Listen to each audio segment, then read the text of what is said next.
আমরা যে শিক্ষার একটা কথাবার্তা আলোচনা করব, যে শিক্ষার মূল্যটা কী, শিক্ষার গুরুত্বটা কী। এবং অনেক মানুষকে ঘৃণা করে, অনেকে ধর্ম নিয়ে উল্টোপাল্টা মন্তব্য পর্যন্ত করে দেয়। যেমন ধরো কোনো একটা মানুষ ভুল করলো, তো ভুল তো মানুষের হতে পারে, সেটা হিন্দু হোক, খ্রিস্টান হোক, যে কোনো ধর্মেরই মানুষ হতে পারে। পৃথিবীতে ধর্ম কিন্তু একটা দুটো নয়, 4,000+ ধর্ম পৃথিবীতে আছে।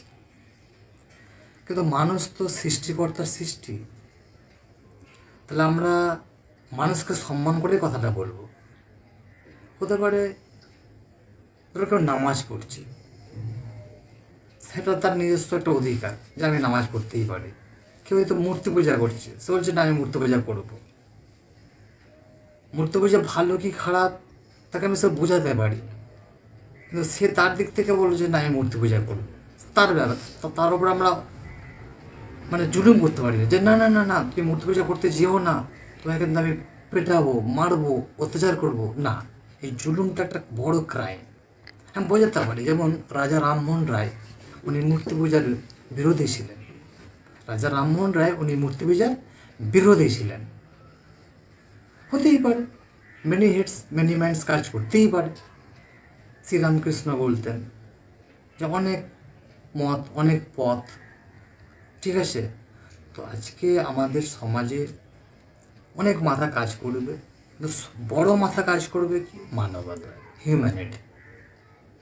প্রত্যেকের মধ্যে একটা মায়া, মমতা, স্নেহ থাকবে।